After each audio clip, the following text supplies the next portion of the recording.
εκεί μες στην ησυχία, ξαφνικά ένα αγοράκι με λεριά φουστανέλα πετιέται και στέκεται μπρος στον αρχηγό. «Καπετάνιε μου, πάρε με στα σκέρη σου, σε παρακαλώ, ξέρω καλό σημάδι».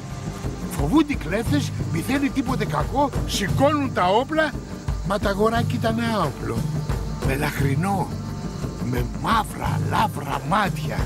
Ήτανε μπροστά στο Κατσαντώνη και τον παρακαλούσε. «Πώς σε λένε, ωραία?» «Γιωργάκη Καραϊσκάκη με λένε. Κι ήρθα να με πάρεις στον ταϊφά σου, να γίνω κι εγώ κλεφτόπουλο». Το κοίταγε ο Κατσαντώνης καλά. Ένα τόσο δα αγοράκι, μελαχρινό, βρώμικο, μα είχε φλόγα μέσα του. Ήθελε και πραγματικά τον κράτησε. Κανένας τότε δεν περίμενε πως τούτο το αγοράκι, ο Γιωργάκης ο Καραϊσκάκης, θα γινότανε λίγα χρόνια μετά ο στυλοβάτης της Ελληνικής Επανάστασης.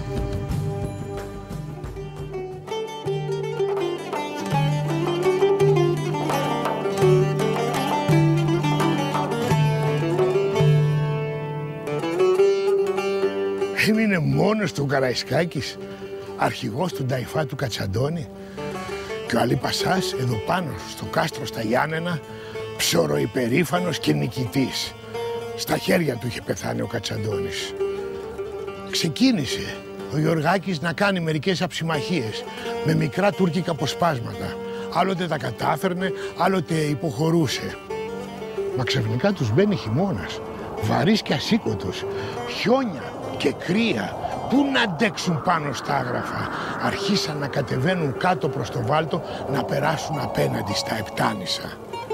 Οι ρουφιάνοι του Πασά το μαθαίνουν και ο Αλής στέλνει γραφή στο Γιωργάκη τον Καραϊσκάκη. «Πού πας ρε Γυφτόπουλο, έλα πάνω στα Γιάννενα, να δεις ζάφτη και προκοπή, να σου δώσω εγώ παράσημα και να σου δώσω βαθμούς». Και τι να κάνει ο Καραϊσκάκης, λίγο στριμωγμένος από εδώ, λίγο τα ταξίματα του Αλή, ανεβαίνει στα Γιάννενα.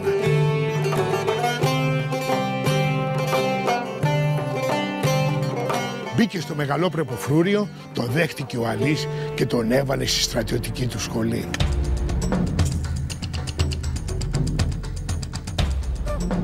Μα ήρθε η ώρα η σκληρή, έπρεπε να πάνε στη μάχη και τούτη τη φορά ουχή νότια, μα βόρεια. Ανεβήκανε κατά την Αλβανία και κόψανε δεξιά. Εκεί πέρα, μακριά, είχε επαναστατήσει ο μπέης του Βιδινίου, ο Πασβάνογλου. Ο Καραϊσκάκης ρώταγε και μάθαινε τι είναι αυτός ο Πασβάν. Και μια μέρα του τη δίνει, την κοπανάει από τον Αλή και πάει στον Πασβάν. 3 μήνες κάθισε στο αντίπαλο στρατόπεδο. Τρελός, θεότρελος θα έλεγα. Μετά ξανά φεύγει και ξαναγυρίζει στον Αλή. Και αυτός, αντί να του δώσει μια στην κεφάλα να του τη σπάσει, τον καλοδέχεται. Κάτι είχε αυτός ο άνθρωπος. Θέλεις τα αστεία που έλεγε, θες το σπλινάντερο το καλό που έκανε, θες οι βομολογίες του, γινόταν αγαπητός. Και για να τον δέσει καλύτερα ο Αλής, τον παντρεύει με τη Φεγγαρόλου στην Κόλφο. Της έμεινε πιστός σε όλη του τη ζωή και αυτή του έκανε παιδιά, 2 κόρες.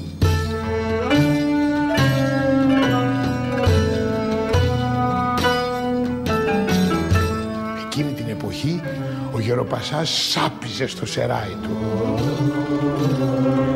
Είχε φουντώσει για καλά η Επανάσταση του 21 και ο Κυριοργάκης στην αυλή του Αλή Πασά. Τα είχε βαρεθεί όμως τα αρματολίκια. Πήρε τη μεγάλη απόφαση και με έναν τρόπο απότομο φεύγει από τα Γιάννενα και κατεβαίνει στα άγραφα. Οργανώνει έναν ταϊφά να πολεμήσει την Τουρκιά, να ελευθερωθεί η Ρούμελη. Για χρόνια όργωσε τα βουνά της Ρούμελης, των Αγράφων και της Υπήρου. Για χρόνια πολέμησε τους Τούρκους, για χρόνια τους νικούσε. Ο κόσμος τον θαύμασε πολύ και τον τίμησε. Κι ήταν πολλοί αυτοί που τον ζήλεψαν.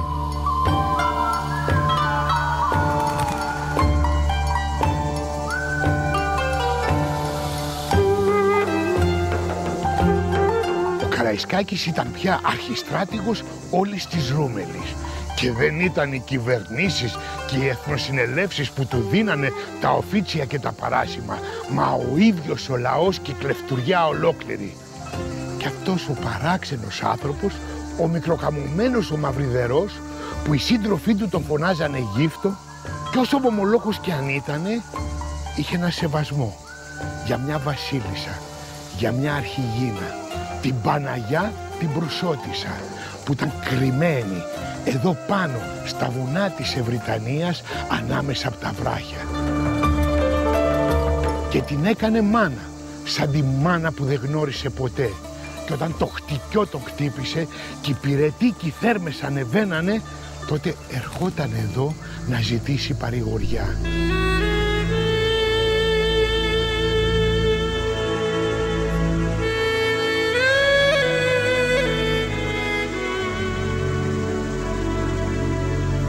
Είναι όμορφο και καθαρό το μοναστήρι. Οι αυλές του λάμπουνε. Και μέσα εδώ είναι η εικόνα της Παναγιάς της Προυσότισσας, που ήρθε κάποτε μακριά από την Προύσα της Μικράς Ασίας. Το παλιό το μοναστήρι χρονολογείται από το 1750 και εδώ ακόμα και σήμερα μπορείτε να δείτε το κελί που κοιμότανε ο στρατηγός, ο μεγάλος Γιώργος Καραϊσκάκης.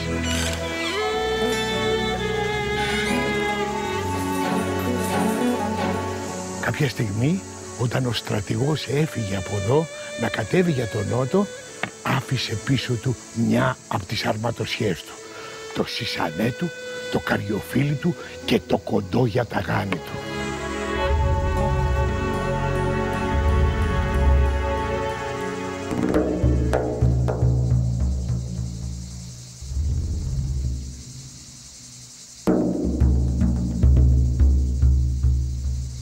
Ο αρχιστράτηγος, για να υπερασπιστεί το μοναστήρι που τόσο αγαπούσε, έκτισε δύο πύργους, τον ανατολικό και το δυτικό. Πίσω μου βλέπετε έναν από τους δύο, υπόδειγμα στρατηγικής της εποχής. Όμως η Ελληνική Επανάσταση δεν ήταν μόνο μία μάχη με την Τουρκιά, ήταν και μία τεράστια πολιτική ζήμωση και έπεσε μέσα σε αυτή ο Καραϊσκάκης, εκεί κάτω στο Μεσολόγγι με το Μαυροκορδάτο.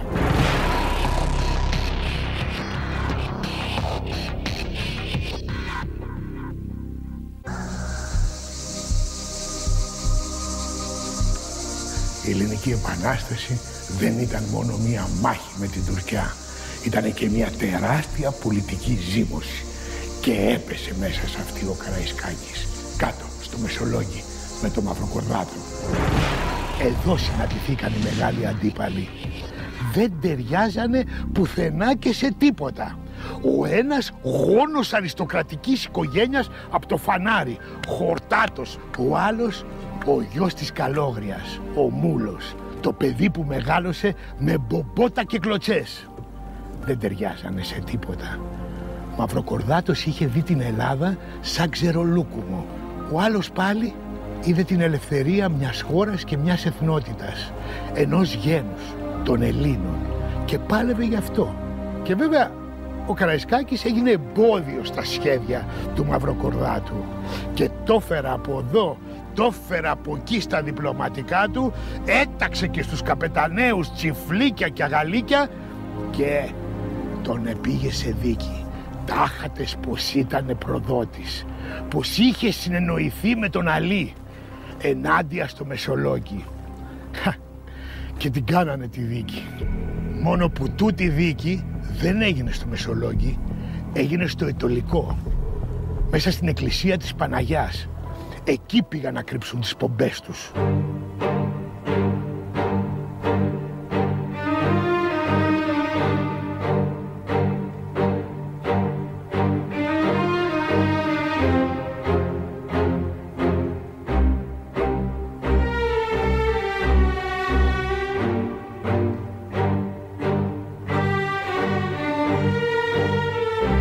Συνήθως η δικαιοσύνη είναι τυφλή και αν δεν είναι τυφλή της δένουν τα μάτια με ένα μαύρο μαντίλι να μην βλέπει τους διαδίκους.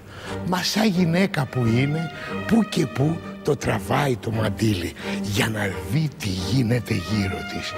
Έτσι έγινε και τότε στη δίκη του Γιωργάκη Καραϊσκάκη, μέσα σε αυτή τη λαμπρή εκκλησία της Παναγιάς του Ετωλικού. 20 καπεταναίοι προεστοί και δημογέροντες είχαν κάτσει στα στασίδια και αρχηγός της δίκης ο επίσκοπος Πορφύριος Άρτης. Πιασμένοι όλοι από το Μαυροκορδάτο.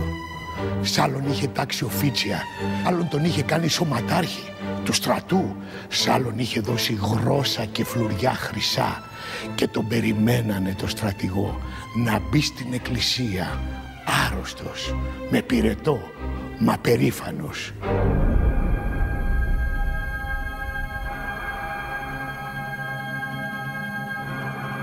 «Κάτσε, στρατηγέ», του είπανε και του δείξαν ένα μαξιλάρι μπροστά στο ιερό. Κάθισε, τον βοήθησαν να κάτσει, σταύρωσε τα ποδαράκια του και περίμενε. Άρχισαν τις κατηγόριες.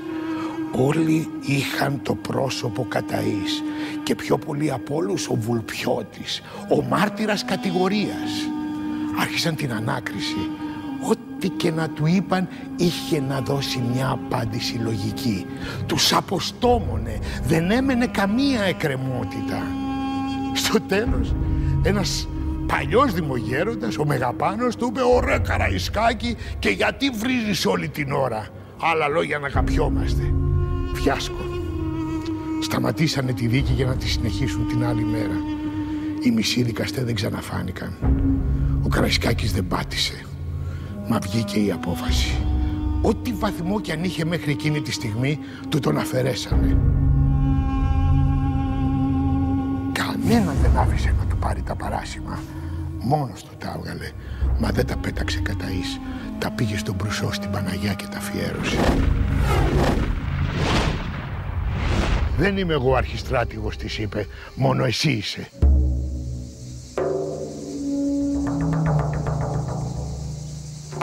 Είχαν αρχίσει να δένουν οι καλαμποκές σαν έφυγε ο Καραϊσκάκης από το Ετωλικό.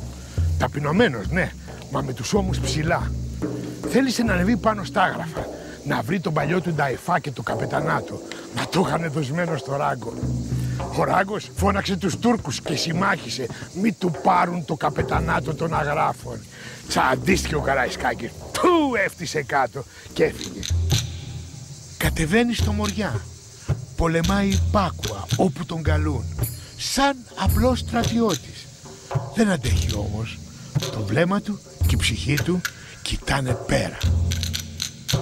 Τα μαζεύει και ανεβαίνει στη Ρούμελη, μα τότε την πήρε σκούπα.